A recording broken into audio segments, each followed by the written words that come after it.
华尔街日报报道，川普有意上任100日内访中哦。那为什么他这么急啊？又通电话，又要去访问中国大陆？他就是我刚才说了，他把他自己看成就是说世界级的伟人了啦。然后权力又那么大，国内没有人能够阻挡他。那些所谓的反中鹰派，其实到时候都听他的话，他要转弯，这些人也只有乖乖的转弯。所以他根本不转就把你换了，不受他们牵制的嘛，而且都是他儿子辈的人，所以他那个，而且现在连国会都服服帖帖，国会本来是最反中的，现在他那个议长就是因为川普才当成议长，那不然他差点没有那个众议院里面9个众议员就可以提案罢免他，所以这次川普拉了他一把，所以这国会都服帖帖，所以川普现在要干什么就干什么。那他觉得习近平就是大家都说他是老大，那我就是跟老大见，跟这个老大大家见一下。那他的地位提升，当然他也把习近平地位也提升了嘛。那他们中间谈，习近平绝对是要谈台湾的啦。那事实上，大陆哈从这个拜登2020年当选11月当选，这个2个礼拜他就已经讯号就出来了，就是说我要跟你谈台湾。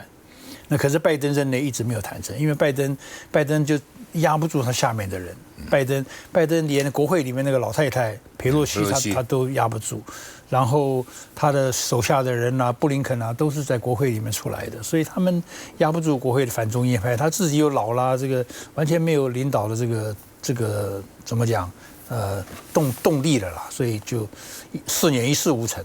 那现在川普上来正好这个，我觉得他要立功立业，就是想要用这个作为一个。就像你讲的，他用的这些人都是很强烈反中的了哈。比如说这个卢比欧国务卿，卢比欧说中国他在国会听证，2030前会侵台湾，会打台湾，而且台湾要变成一个豪猪，他们一直希望台湾变豪猪啊。那而且要让中国了解呢，侵台湾的代价太高啊。那北京就说你台湾问题是这个我的问题，不容你干涉啊。那另外呢，这个经济学人也质疑了哈，说呢这个也不过就是一个带过30个兵的退役排长啊，这国防部长叫我们的国防说，在美国的国防部长也不过带过30个兵，医药就管300万，美国大概有300万军人加雇员，怎么可能呢？所以你扛得住吗？啊，你扛得住这个责任吗？所以也怀疑他了哈。那另外呢，这个川普的国安顾问啊，这个王尔兹也说，美国还欠台湾6609亿的军备，我们钱都付了哦。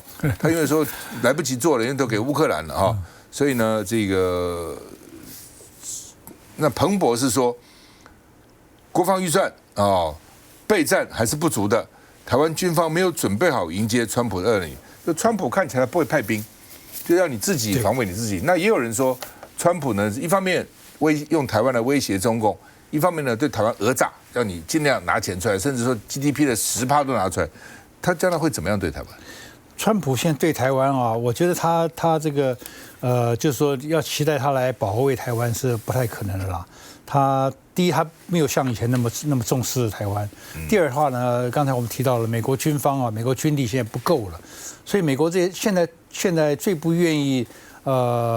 打仗的就是美国的国防部，尤其这些穿制服的军人，他们是最不愿意的。一打仗就马脚露出来，因为他们知道美国现在没有战斗的，美国自己人这个厌战情绪，老百姓厌战情绪很高，然后军队也是这样子，然后现在又用这样的国防部长，我看美国现在他就是将来只有7分政治。8分政治，2分军事了啦。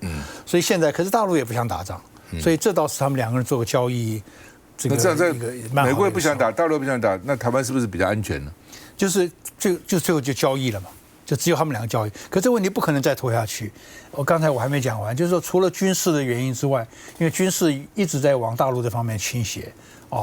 这个2027年，我估计2027年。不是大陆会侵台，而是他已经到不战屈人之兵的，美国之兵的那个程度了。那另外一个原因就是习近平要不要把这事情拖到第4任？他假如要做第4任的话，所以第3任我的估计他会想这个事情要有一个大致上的解决方案，就算没有完全搞定，但是也要起码是不离谱，不离谱。所以这个时间其实这个时钟已经在 TikTok 了。我觉得你觉得习近平对台湾会有什么态度？台湾的人好像都没有警觉一样。台湾就觉得说美国保护啊，这不是讲吗？对啊，对不对？这个你大陆要打台湾，你要付出很大的代价，你想想你到底值不值得啊？对啊，理由都可以提一大堆。台湾的人就说大陆不会打，美国会来救。大陆不会打，因为这个会怎么样怎么样怎么样。这个美国这个都照我看都不成立，都不成立。包括最近大陆的整军。比如不是火箭军啊，很多人高级将领下来，这也都是他们军方贪污症那么严重啊？我相信是。这个大陆整体来说啊，就是说有权力就会腐败嘛。所以有权力的人就看，就是说你看我的朋友啦、我的同学啦，每个人在发大财，这一定会那个的嘛。这我们在台湾也有这样的经验啊，对不对？权力很容易腐败，所以他这个是抓不完的，但是也不会因为这样而不能打仗。是我完全不一样，像最近在讲说，他们其中有一个那个这个抓到了毛病，就是火箭的那个发射筒啊、发射孔啊，这出问题，就是某某人的那个，那这种事情你发现了就可以改过来嘛。所以我觉得这些事情都会发生，但是不会影响他整个战略决心。而且共产党我们研究他过去就算是没有完全准备好。他也会打的，完全是看战略的需要。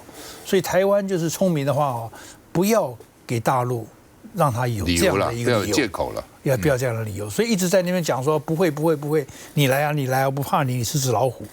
这实在是很笨的，打到最后一个扫把了什么？对啊，很笨的一种做法。那你观察这个赖清德他到底想干嘛？他要怎么做？他应该怎么做？大陆怎么看他？以前蔡英文还比较聪明一点，他不去直接挑衅。他虽然做的事情没有一件大陆是喜欢的，所以一直扣分。那赖清德呢就摆明了，摆明以后他比蔡英文有一个更不聪明的地方，就是他把国内台湾内部也搞乱了，他把民进党党内也搞乱了。第一枪就对准郑文灿，然后又对这个在野党也是这样，像最近这种事情。所以他就是他变成赖清德变成一个内斗外野斗的总统，这个是，而且内斗是包括党内，所以这就比那个让台湾完全不可能有团结的可能吧，所以这让国力削弱，然后现在他没看到的就是美国人这完全没有力量来救他了，完全没有兴趣来救他。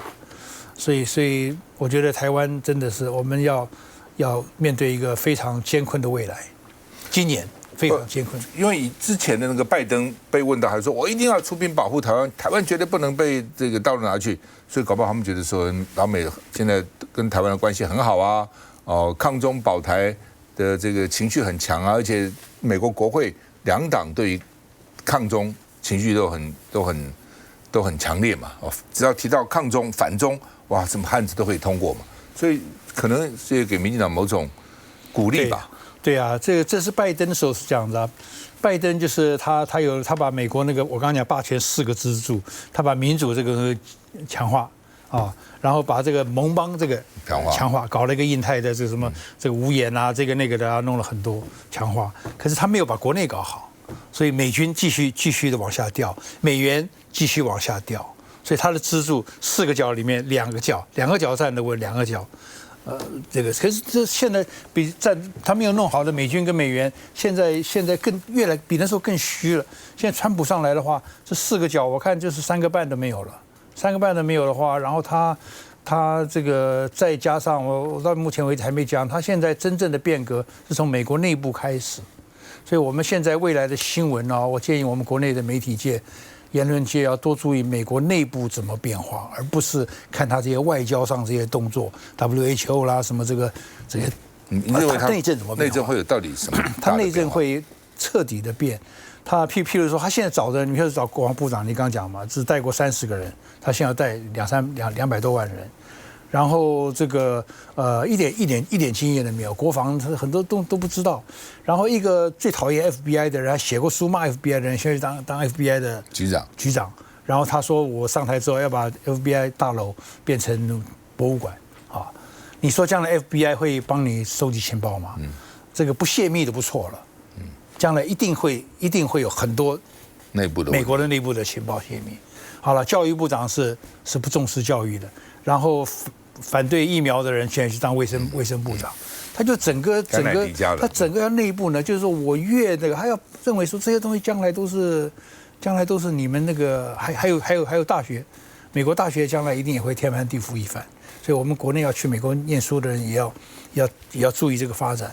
所以美国现在是进入一个内部翻天覆地的变化。就刚刚讲嘛，你要想毛泽东当年嘛，毛泽东当年到文化大革命啊，就是说你们这个国民党当年那些东西啊，你们给你们搞了40-50年了，现在我们来了，字都给你变，三反五反，整个给你变。川普就是这种心态。那现在还有一个就是讲外交，再回到外交来看的话，川普现在把他一个等于是理论大师，共和党的理论大师，名字叫做 Michael Anton，A-N-T-O-N， 他是理论大师，他把他放在国务院的政策研究局，所以这就是国务院的斗脑。所以美国外交部门摆一个这样的一个人，所以他外交将来也会很多的变化。所以现在才刚刚开始，好戏才刚上场。美国将来会变怎么样子？世界会怎么样子？两岸会变怎么样子？休息一下再回来。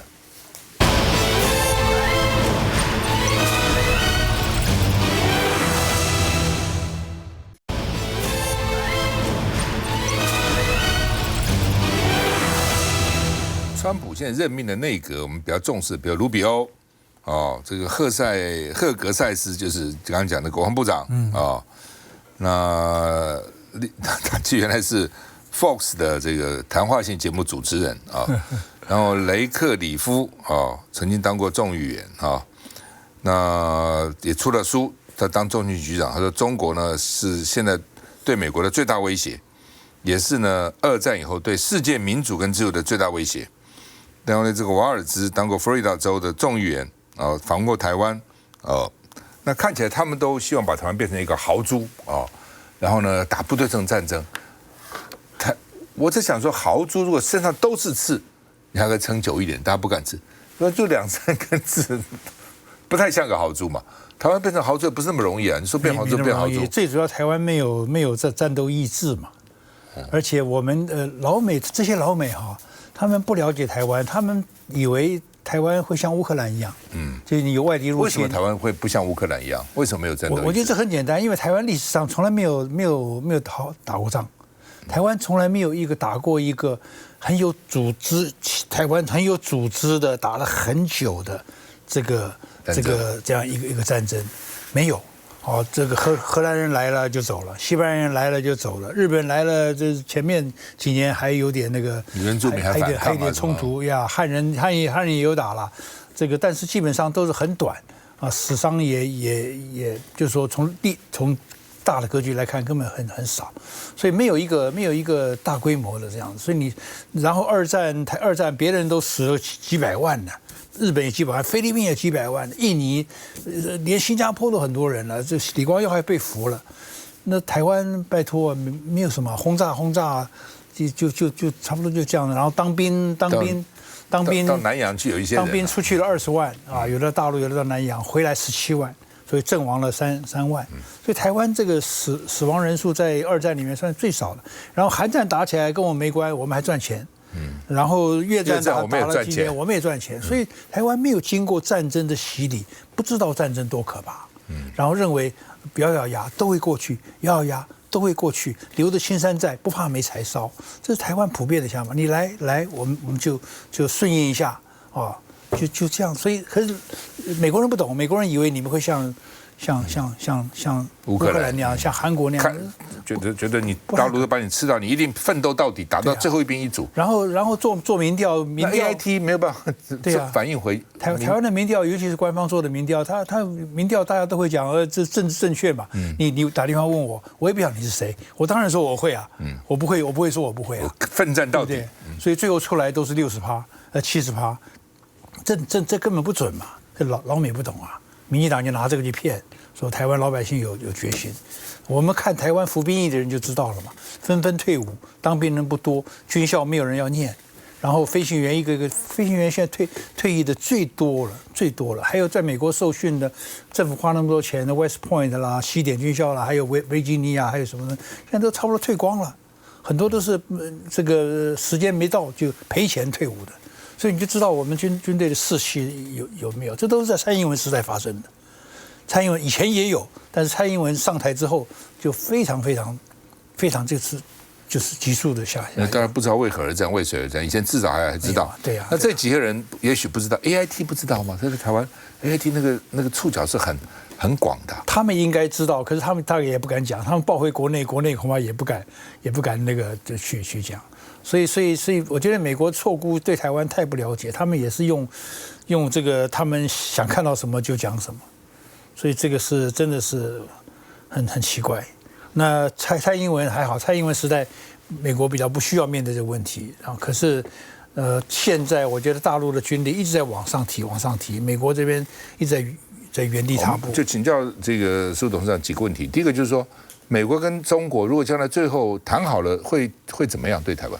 这个就不知道了，这我们没有办法猜测，就看他们两个。但是美国也不可能说让大陆说你就把台湾拿去吧，大概也不会这样吧。他们要谈的话，有一种可能就是单独针对台湾来谈，另外就是一揽子解决很多其他问题。我估计的是后者了。可是这一揽解决会牵涉到这大国的利益交换，我或是说，叫台湾不要独立，那你美国不要打台湾，这有可能吗？这个是20多年、30年前就有人这样建议了，就是说那时候称之为中程协议嘛，就是说大概一个时间，然后一边不统一边不独一边不武，那个30年，可是现在恐怕这个已经没有办法了。现在这个谈判啊，完全是一个实力对比。以前美国在这里，大陆在这里，现在越来越拉，甚至于现在大陆要往上走了，所以这个将来大陆的筹码就越，所以现在大陆常常就觉得我就是老神在啊，你川普当选，我也没有怎么样，对你特别怎么样。那你要讲什么话，我听听而已，我不随便反应。所以他现在是很老神在在，反而美国那边啊，但是美国以前我们都认为他蛮强，他会真的弱到那个地步吗？现在就是美国这20-30年啊，应该说20年了，还不到30年。这20年他的军力是第一个，军力是第一个往下走的。他现在我刚讲的那2本报告，一个是国防部的，一个是国会的，这2本报告都提出一个问题，就是美国现在最差的就是军工业。军工业，它现在为什么军工业那么差呢？因为它的那个民间啊变得非常的强，所以民间就把军工的人才都吸过去了。所以你看马斯克现在搞的那个太空，比 NASA 还要好啊，还热闹啊，可以回收。对呀。那么军工业的那个5个巨头，它的研发的预算是这个民间的这个 Apple 啦、Amazon 啊、什么 Facebook 什么这些加起来，这5个，它只有1:10哎。所以你1:10的研发经费，你说这些人才会留在这个军方的但它1还是10啊？它军工业应该也是民间的吧？军工业是民间的，对，就是你国防关系很密切，你没有预算了嘛，你没有钱了嘛，所以人都往这个地方去走了，所以军工业变成这样的。然后美国制造业你也知道，现在听说很多了，美国制造业不行了嘛，所以美国制造业不行的话，它船也没有人修，所以美国船也没有人建。美国花了20年才弄出一个那个 F-35弄出来 ，F-35弄出来之后呢，问题很多啊，一直摔飞机啊。然后第2架飞机不知道到哪去，还没出来呢，根本没有。可是你看大陆1代、2代、3代一直弄，现在弄到第6代的超越美国了，表示大陆的军工业还有造船业、飞机都可以用国家力量来发展，美国比较难了。对呀。那到最后，假定说他这个大陆的这个军事也超越美国了，那不用说台湾了，那他会对台湾会怎样？会打吗？还是说到时候不战而屈人之兵？到底会怎样？我们当然是最好就是不要打仗了。谈，你一直说要谈，那怎么谈呢？谈两岸对话是台湾唯一。到那个时候，台湾来谈的话，就谁去谈就很那个了。基本上台湾已经没有筹码了。台湾现在还有没有筹码？我10年前就在呼吁，2014年是我第一次提出来。2014年现在谁要谈？现在已经没有筹码。你是投降啊，失败主义啊？对啊。也没有人敢谈。现在就变成现在谁提出来的话，就会在历史留名了。而且要怎么谈呢？就是这就是非常非常难谈了，我都不敢去想这个问题了，因为你没有筹码了，你就任人摆布了。所以这就回到李登辉以前讲说台湾人的悲哀，我常常想到这句话。我那时候也在政府里面嘛，他讲这句话，连我都震撼到了。我说，事实这样的，我的对台湾的台湾从来没有决定自己的命运过，所以连我都觉得，这句话有点道理。可是后来我发现，现在转了一圈，李登辉台湾人的悲哀又要实现了。谁帮他实现呢？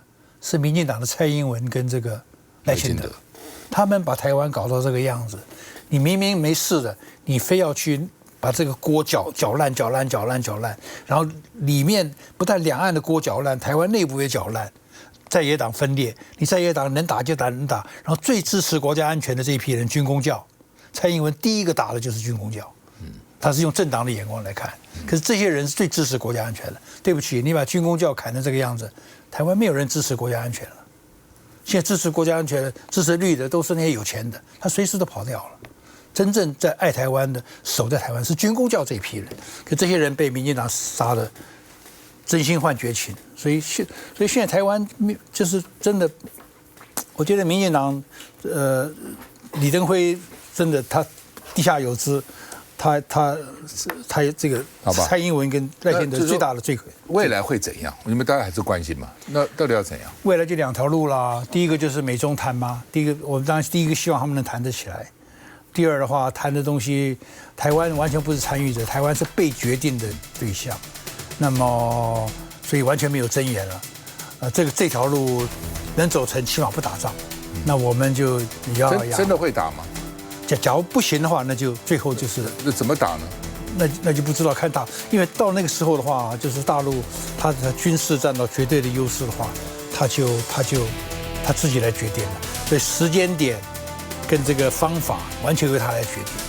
我就说，如果真的形势军事差很远的话，那大概也不需要什么打了，就是不战而屈人之兵了。那打什么东西呢？对，不战而屈人之兵。可是大陆。